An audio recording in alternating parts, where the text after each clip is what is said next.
Bentuk dan jenis kegiatan usaha BUMS. Jenis badan usaha milik swasta terdiri dari perseorangan, persekutuan atau partnership, dan perseroan terbatas.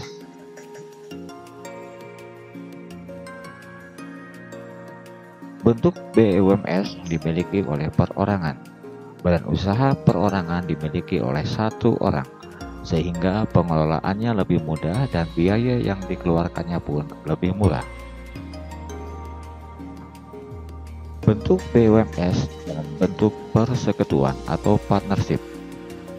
Badan usaha persekutuan dimiliki oleh beberapa orang, sehingga memiliki kemampuan yang lebih baik untuk memperoleh modal yang besar daripada badan usaha perorangan.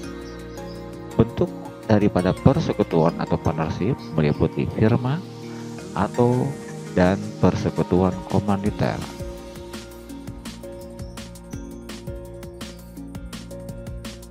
Bentuk BUMS yang ketiga adalah perseroan terbatas.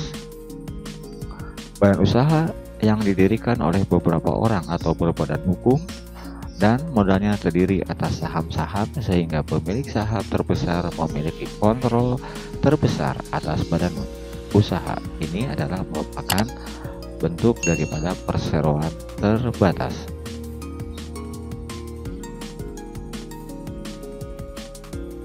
Kebaikan dan kelemahan BUMS. Kebaikan dari badan usaha milik swasta adalah cepat dalam mengambil keputusan karena pemilik modal juga kadangkala menjadi pengelola. Kemudian memberi kontribusi dalam menaikkan produk domestik bruto, cepat mendapat modal karena pengelola umumnya juga pemilik, penyumbang pajak pada kas daerah, pada kas pemerintah. Adapun kelemahan daripada badan umum milik swasta adalah terlalu mementingkan laba sehingga sering tidak memperhatikan lingkungan. Sering kesulitan untuk mendapatkan pinjaman, sering terjadi silang pendapat antara manajemen perusahaan dengan serikat buruh. Tahapan-tahapan mendirikan BUMS. Ya, diantaranya adalah mempersiapkan sejumlah faktor, kemudian memperlihatkan beberapa hal yang harus dimiliki, mempersiapkan dokumen-dokumen perizinan, kemudian mengadakan rapat umum pemegang saham. Selanjutnya adalah membuat akta notaris dan mengurus izin pendirian dan didaftarkan di pengadilan negeri. Selanjutnya adalah setelah mengurus pendirian, maka mengurus pengesahan menjadi badan hukum yang berkaitan dengan jenis usaha yang dijalaninya. Kemudian yang terakhir adalah mendapatkan legalitas dari Kementerian Kehakiman dalam bentuk lembaran negara. Tahap mendirikan usaha dalam BUMS diantaranya adalah mempersiapkan sejumlah faktor yang meliputi jenis badan usaha yang hendak dipilih, barang dan jasa yang akan dijual, sistem pemasaran, kemudian juga tentukan harga, bagaimana sistem pembeliannya oleh konsumen, bagaimana rekrutmen dan kebutuhan tenaga kerja, serta organisasi badan usaha itu sendiri. Apakah faktor dalam mendirikan badan usaha milik swasta? Yang kedua adalah memperlihatkan beberapa hal yang harus dimiliki dalam pendidikan BUMS, yaitu bagaimana dengan modalnya, siapakah daftar para pemegang saham, apakah tujuan usahanya, dan apa jenis usahanya.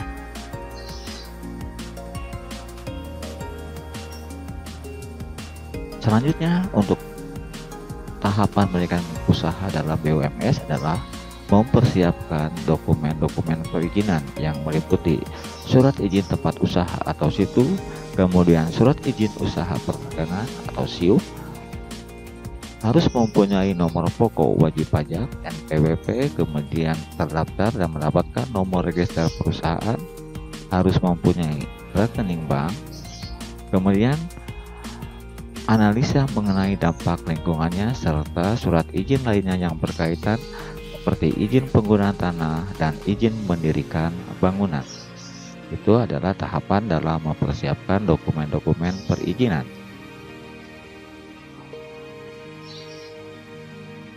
Tahapan berikutnya adalah mengadakan rapat umum pemegang saham, kemudian membuat akte notaris berisi antara lain nama-nama pendiri, komisaris, direksi, bidang usaha, tujuan perusahaan didirikan, kemudian mengurus izin pendirian dengan didaftarkan di Pengadilan Negeri, mengurus pengesahan menjadi badan hukum berkaitan dengan jenis usaha yang dijalani, mendapatkan legalitas dari Kementerian Kehakiman dalam lembaran negara.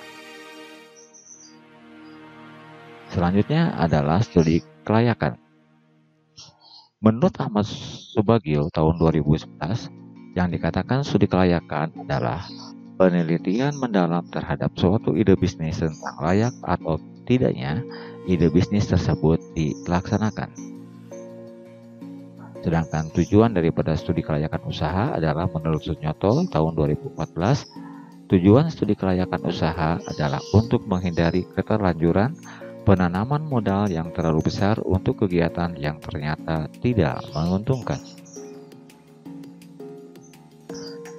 Aspek yang meliputi studi kelayakan usaha adalah meliputi aspek pemasaran dan pasar,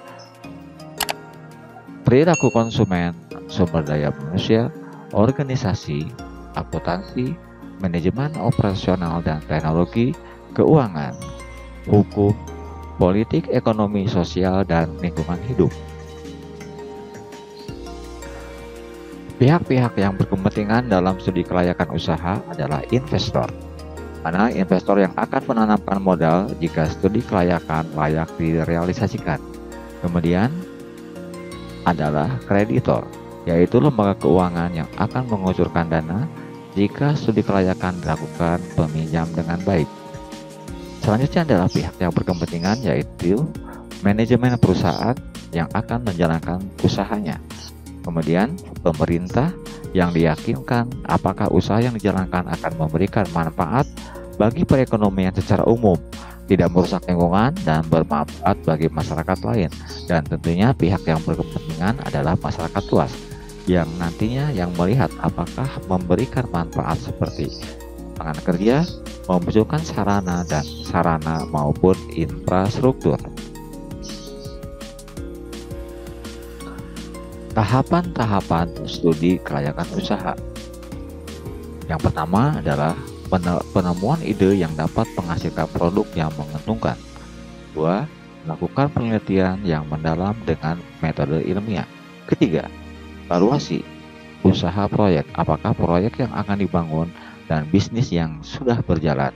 Kemudian selanjutnya adalah pengurutan usulan yang layak, kemudian rencana pelaksanaan proyek bisnis, dan selanjutnya adalah tahapan pelaksanaan proyek bisnis. Ini merupakan tahapan studi kelayakan usaha.